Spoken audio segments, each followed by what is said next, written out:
지난 방송 이후에 이제 마스크 걸을 봤습니다. 네이버 웹툰 원작이고요. 넷플릭스 시리즈물 총 7부작으로 해서 공개가 됐습니다. 저 같은 경우는 원작을 보지는 않았어요. 원작이 상당히 장기간 연재가 된 작품이라서 좀 많은 내용들을 담고 있기도 하고 오랫동안 연재가 됐다는 거는 그만큼 많은 사람들의 사랑을 받았기 때문에 그럴 수 있는 작품이었겠죠. 그래서 이 작품이 영상화가 된다고 했을 때부터 많은 기대를 불러일으킨 것 같습니다. 지난주에 공개가 되었는데 저는 원작을 안 봤음에도 불구하고 굉장히 흥미롭게 봤습니다만 평가를 보니까 원작의 팬인 분들이 오히려 불호의 의견들을 많이 내비치시더라고요. 그러니까 아까도 말씀드렸듯이 원작이 굉장히 긴 내용이라고 했잖아요. 근데 그 긴 내용을 7부작 안에 담으면서 많은 각색이 들어갔을 거잖아요. 설정들이 빠지거나 변경된 거에 대한 그 불호의 의견들을 많이 내비치시는 것 같고, 그런 의견들을 보면서 나는 원작을 안 봐서 다행이다라는 생각이 들더라고요. 다른 거랑 비교하고 자시고 할 것도 없이 그냥 이 작품에서 말하고자 하는 것들을 그냥 온전히 다 받아들이면서, 그래서 나는 이 작품을 오히려 더 재밌게 볼 수 있었구나 라는 생각이 들었습니다. 제가 좋게 본 것만큼 좋은 평을 하시는 분들은 잘 안 계시는 것 같아요. 안 좋게 이야기하시는 분들이 많으시더라고요. 그렇긴 하지만 저는 재밌게 봤습니다. 최대한 스포일러가 없는 선에서 추천하는 포인트 그리고 비추천하는 포인트 이렇게 나눠서 한번 말씀을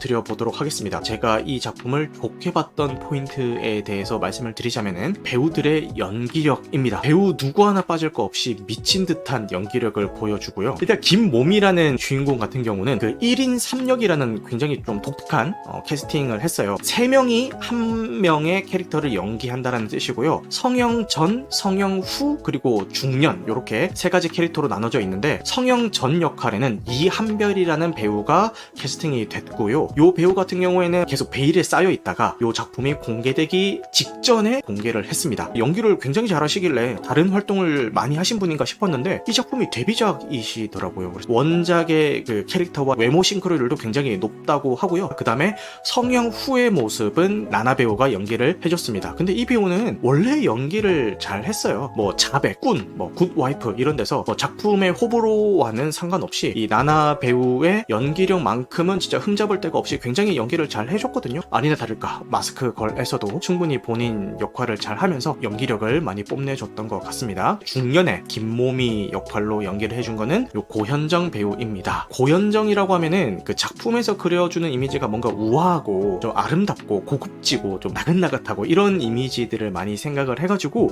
김모미 역할에 캐스팅이 됐다고 이게 어울리려나? 이런 우려를 많이 샀는데 저는 개인적으로 고현정 배우도 이 작품에서 충분히 개인 역량을 많이 발휘를 해줬다고 생각을 하고, 그리고 아마 고현정 배우에게 있어서 이 김모미라는 인물을 연기하는 거는 지금까지 맡아왔던 캐릭터의 결과 많이 다른 캐릭터를 본인이 연기를 했기 때문에 어느 정도는 도전성도 좀 있었을 텐데 연기를 좀 잘 해주셨던 것 같습니다. 그리고 두 번째 인물은 주오남이라는 인물이 나오는데요. 정상적인 성장 과정을 거쳐온 인물은 아닌 것 같고요. 불우한 환경에서 심리적으로 옥죄어 있는 그런 인물인 것 같고, 안재홍 배우가 이 주오남이라는 캐릭터를 연기를 해주는데 미쳤습니다. 안재홍 배우 필모에 있어서 최고의 연기력을 보여준 작품이 아닌가 싶고요. 국내에서 이런 그 오타쿠, 히키코모리 캐릭터를 이렇게까지 묘사한 작품이 있었나 싶을 정도로 굉장히 수위 높게 묘사를 하는데, 그거를 이 안재홍 배우가 이 온몸을 던져가면서 모든 걸 다 내려놓은 듯이 그 역할을 소화를 해내가지고 야 진짜 고맙다라는 생각까지 들더라고요. 와, 안재홍 배우 당신이 희생을 해줘서 작품이 이렇게까지 사는군요. 고맙습니다 라는 생각이 들 정도로 너무 연기를 잘 해줬습니다. 많은 사랑을 받은 그 멜로가 체질에서도 그랬고, 그 스윗하고 좀 재치있고 귀엽고 요런 이미지로 많이 사랑을 받은 배우잖아요. 그 응답하라 시리즈에서도 그랬고, 근데 이 작품에서 완전 분위기를 반전을 시켜가지고 전혀 상반되는 그런 인물을 연기를 하는데도 너무 잘 하더라고요. 그리고 개인적으로는 마스크 걸이라는 작품의 진주인공이라는 생각이 드는 김경자라는 인물이 나오는데요. 이 김경자라는 인물은 주오남이라는 인물의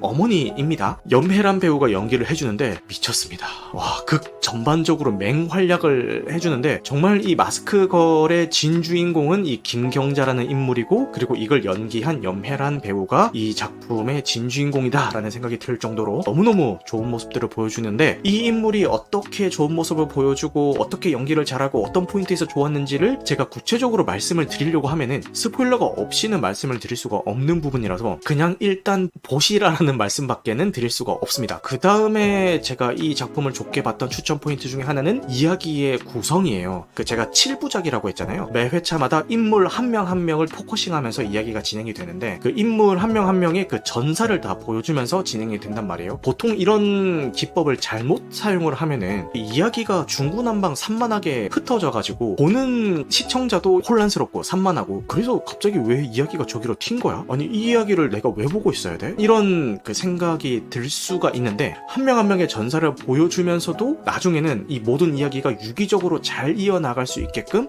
시나리오가 잘 짜여져 있다라는 생각이 들더라고요. 이 회차에서는 어떤 인물을 포커싱할까? 그리고 저 회차에서는 이 인물과 저 인물을 어떻게 만나게 할까? 이런 것들을 고민을 많이 했다라는 생각이 들었습니다. 근데 제가 이야기했던 요 포인트가 아무래도 작품을 보시는 분들에 있어서 호불호가 갈릴 수 있는 포인트가 아닌가라는 생각이 들어요. 기껏해서 그 지난 회차 마지막에 긴장감 있게 딱 끝냈는데 왜 다음 회차는 아예 새로운 이야기부터 다시 시작하는 거야? 감정이 연결이 안 되는데? 이렇게 보실 수 있는 분도 계실 것 같아요. 근데 저 같은 경우는 그런 것도 좋았다, 이렇게 말씀을 드릴 수가 있겠습니다. 시나리오적으로도 좋았던 부분이 외모지상주의를 다루는 작품들이 흔히 하는 실수가요, 작품에서 그리는 못생긴 사람은 무조건 동정받고 착해야 된다라는 전제를 베이스에 깔고 가는 작품들이 되게 많아요. 근데 이 마스크걸 같은 경우는 외모와 상관없이 각자가 똑같이 선한 면과 악한 면이 공존한다 라는 거를 전제로 캐릭터들이 구축이 되어 있어요. 이것도 고민을 많이 했구나라는 생각을 하면서 그렇게 묘사를 한 점이 되게 좋았던 것 같습니다. 본인의 입장에 따라서 악한 행동을 할 때도 있고 어떨 때는 그 선한 행동을 할 때도 있고 뒤죽박죽으로 섞여 있습니다. 주로 포커싱하고 있는 모든 인물들이 결국 궁극적으로 하나의 포인트는 사랑받고 싶다라는 그 감정이 여기 나오는 모든 주요 인물들의 주요 감정인 것 같아요. 이게 진실된 사랑이든 거짓된 사랑이든 설사 그렇게 좀 무의미한 사랑일지언정 그거라도 갈망하고 그거라도 잡기 위해서 발버둥 치다가 나중에는 막 파국으로 치닫게 되는 경우들이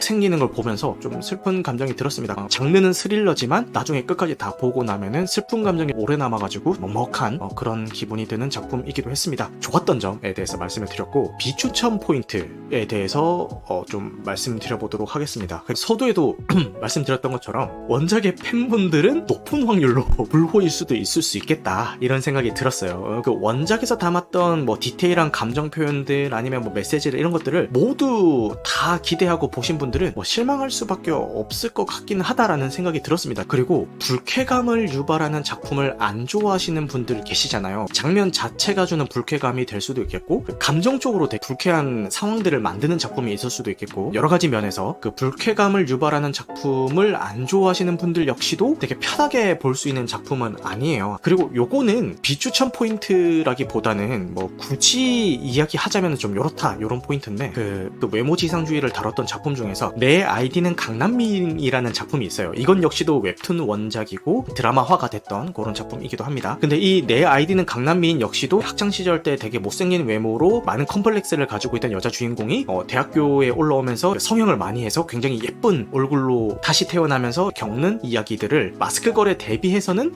로코물에 가까운 분위기로 그려낸 작품이긴 해요. 야, 이거는 진짜 이 작품이 잘했다라고 이야기를 하고 싶었던 게, 주인공이 못생겼던 시절의 얼굴이 안 나와요. 의도적으로 안 나와요. 그 외모를 묘사를 하지 않아요. 나중에 감독님 인터뷰를 보니까 왜 내 작품에서 못생긴 얼굴은 이런 얼굴이다라는 거를 명확하게 그려버리면은 저 얼굴은 못생긴 거야 라는 고정관념이 생길 수가 있다라는 생각이 들어서 그 못생긴 얼굴에 대한 묘사를 일부러 그럼 두루뭉술하게 블러 처리하고 뒷모습만 나오게 하고 이렇게 했다라고 인터뷰를 하더라고요. 이 마스크걸에서 이 못생긴 시절의 김미모 얼굴을 막 블러 처리한다든가 뒷모습만 나오게 한다든가 하면은 아예 극 자체가 성립이 될 수 없었기 때문에 뭐 어쩔 수 없는 선택이었겠다 싶긴 하지만 이런 시도들이 좀 생각나는 부분도 있었다라고 말씀을 드려보겠습니다. 그리고 이거는 그 작품 내용과는 상관없이 이 작품 제작 과정에 있어서 비추천 포인트긴 한데, 촬영 현장에 대한 논란이 좀 있었어요. 시끌벅적하게 촬영을 했고 소음 때문에 주변 주민들이 굉장히 피해를 입는 상황이 생길 정도로 굉장히 좀 시끌벅적했다. 촬영이 끝나고 난 다음에 그 촬영장에 가보니까 그 촬영 당시에 쓰였던 여러 가지 것들이 전혀 뒷정리가 되지 않은 채로 정신없게 쌓여 있었다라는 거예요. 그러니까 뒷정리를 제대로 안 하고 간 거죠. 인터넷 커뮤니티에 올리면서 그게 굉장히 화제가 됐고, 이 마스크걸 제작 그 팀이 공식적으로 사과를 한 걸로 알고 있어요. 이 사건 때문에 이 마스크걸이라는 작품은 우리가 보이콧을 하겠다, 뭐 이런 이야기를 하시는 분들도 계시더라고요. 그렇게 마스크걸에 대한 이야기는 여기까지 하도록 하고요. 다음 이야기를 계속 이어나가 보도록 하겠습니다.